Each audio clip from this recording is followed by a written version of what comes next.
Our next speaker on the circularity stage and I go way back. A bit of a backstory before I bring him up. When I was working on my PhD in inorganic chemistry, I admittedly did not have a lot of time to read anything except academic journal articles. It was terrible. So when I got an interview to be the environmental chemist at a company called Steelcase, I had two big questions. One, what the hell is Steelcase? Turns out it's the largest office manufacturer in the world. I probably should have known that. Number two, why are they hiring a chemist? Well, it turns out they were certifying a ton of products to a program called Cradle to Cradle, which had a very robust material health requirement. And this certification was based on a book by two guys that I had never heard of at the time. One is actually a chemist, Michael Braungart. The other, a globally recognized leader in sustainable design and development, Bill McDonough. So with that knowledge in tow, I took the weekend before my interview at Steelcase to read Cradle to Cradle, Remaking the Way We Make Things. And it changed the way I thought about products and design forever. It also probably landed me that job, if I'm being honest. And when I met Bill for the first time in 2013, he was gracious enough to sign a copy of Michael's second book, The Upcycle, for me. And I'm hoping maybe today, once we get done, he'll sign my copy of Cradle to Cradle as well, so I've got the full set. Anyway, enough about my fan club history with Bill. He's an architect, a designer, and has advised leaders from some of the world's most recognizable companies. He's been involved in the World Economic Forum for 25 plus years. He has presented his circular carbon economy as a design framework to the G20, and Time magazine recognized him as a hero for the planet in 2019. With that, please welcome Bill McDonough to the Circularity stage.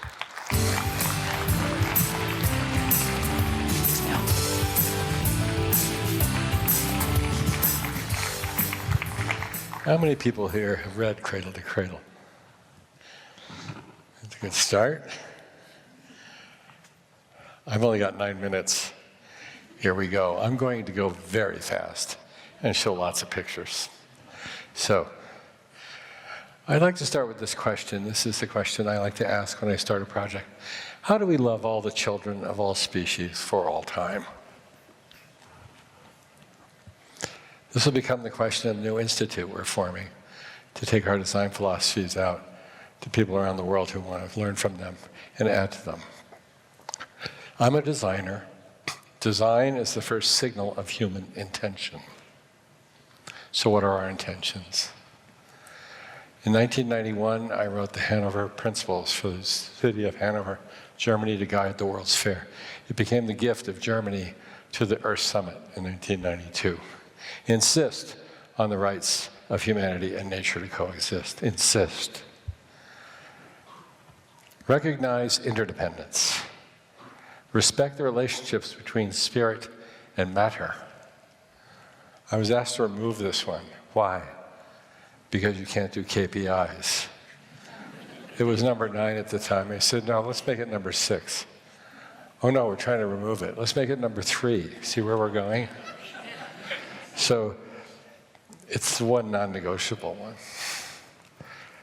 Accept responsibility for the consequences of design. Create safe objects of long-term value. Eliminate the concept of waste. This isn't reduce, minimize, avoid. It's eliminate the entire concept. Rely on natural energy flows. Nature is a model and a mentor for us, as we've heard just now. Understand the limitations of design. Be humble. Architects are famously not. So it's important to be humble. If anybody has a problem with a concept of design humility, it took us 5,000 years to put wheels on our luggage. It took us another 20 years to put 4 wheels on the luggage. And guess what? Your luggage has 8 wheels. Anyway, seek constant improvement by the sharing of knowledge. Here we are. How do we make the world better through commerce by design? That is the professional question I ask. And my concept is to focus on the idea that we're here for the next generations to produce perpetual assets. Perpetual assets. Think about that. First time I'm presenting this term, so I hope it's enjoyable.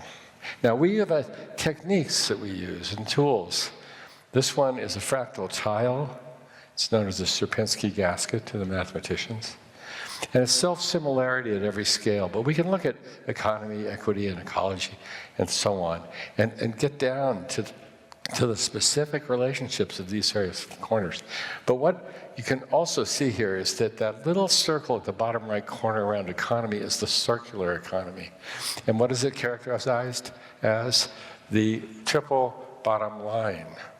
Bottom line is profit. Bottom line is what's left over. It's about the economy, and it's about profit.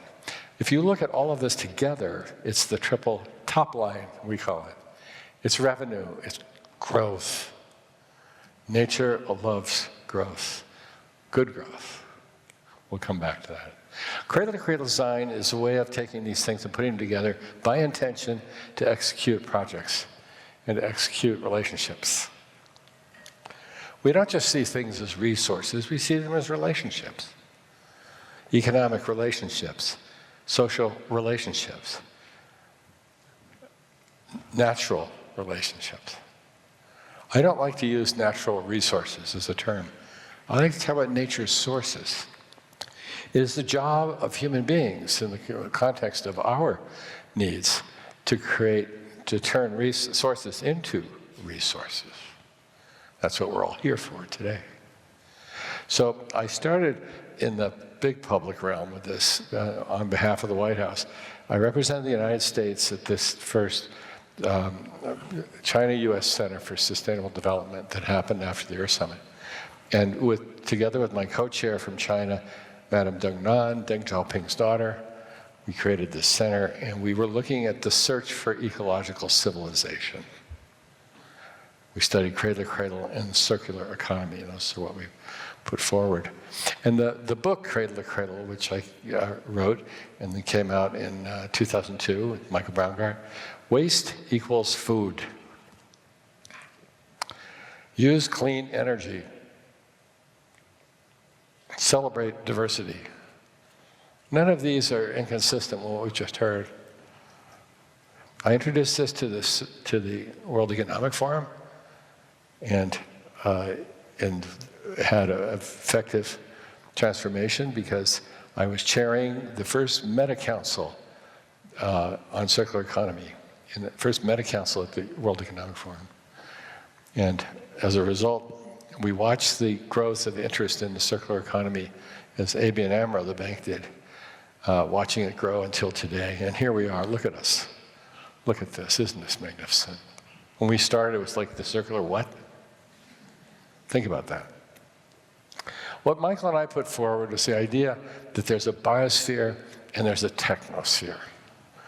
We need to design into biology and into technology, and we can't let the two destroy each other, especially technology destroy biology.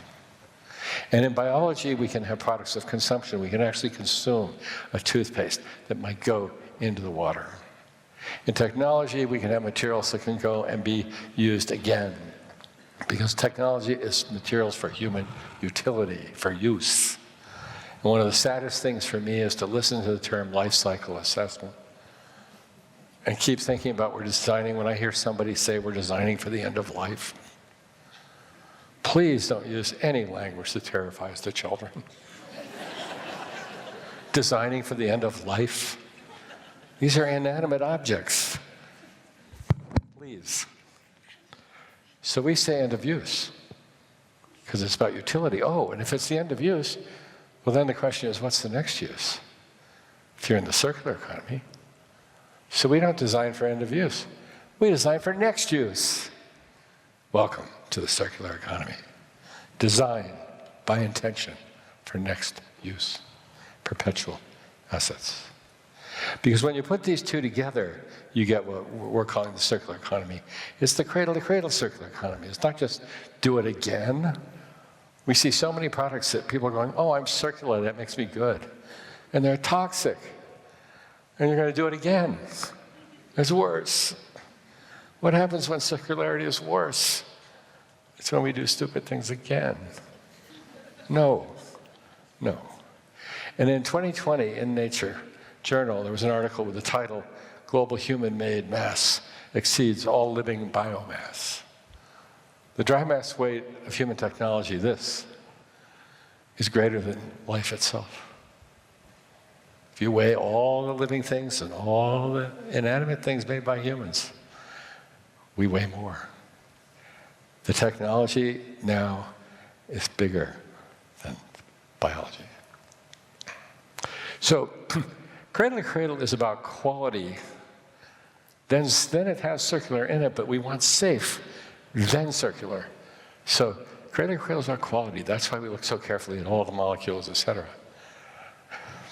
The circular economy is the circular economy. It's about quantity. It's a quantification, not a qualification. But is it safe? So the characteristics we put to the circular, to the Cradle certification and so on, is all about material health, circular economy, renewable materials, safe, healthy things that are good for life. And so we redesigned textiles to be safe. We work with companies in personal care, fabrics. Imagine, these are the high-quality products. This carpet, Shaw Industries, is now, I think, the most exquisite technical nutrient story. Look at their performance. They're getting it all back. They're trying to make 100% of their products this way. And they've been able to do it. So these are terms that we introduce: products as a service, design for next use, upcycle to get things better, material banking, product passports, extended producer opportunity, not responsibility. It's an opportunity. Go for it. So for the circular economy at Davos, we made a little pavilion with Savik, which is designed for disassembly, designed for reuse. It's material banking. It's a building that goes up and down in a week, and it's reused. It'll be its 10th use this year. And here, a university in Bogota recently opened, 18,000 students studying circular economy in Cradle to Cradle. Imagine. The building is fun. It's like a tree. It's thin. It's like leaves. On the back are 8 chimneys. That is the ventilation system and air conditioning system for the entire building. Solar powered. Carbon is not the enemy. We've now go around talking about carbon is bad. That's crazy. Living carbon is a good thing. Durable carbon is a useful thing. And fugitive carbon is a terror. It's a toxin. A toxin, by definition, is a material in the wrong place, wrong dose, wrong duration. CO2 in the atmosphere has become a toxin. It's poison. And the hard part about the circular economy with carbon is it's both the material and the fuel. So the G20 in 2020 asked me if I would create a model for the circular carbon economy, which is based on the Cradle to Cradle circular economy model. But here we realize that the fuel in the middle is carbon, and it finds itself going from the geosphere to the atmosphere in a matter of weeks. It's horrifying. The G20 endorsed this approach. It became the national energy plan of Saudi Arabia. And part of this is that all sustainability is local. You look at the Burj Khalifa in Dubai. Where did the sand come from to build this building? Australia. If the height of stupid in the last century was shipping coal to Newcastle, where the coal came from, how about sand to the Middle East from 11,000 miles away in freighters, a $20 a ton commodity? There's a sand crisis all over the world now. What about those sand dunes? You can't use dune sand for concrete. So we got to work on that, and we figured it out. You can now use sand dune for sand. Scientists. It's been adopted by the nation for their program, because why are we burning fossil fuels to move sand around? This will reduce the emissions from construction by 60%, right on the front line. And we can keep going. So we're looking for safe, shared, and enduring abundance and the creation of perpetual assets at all scales. Because nature doesn't have a design problem. People do. Thank you.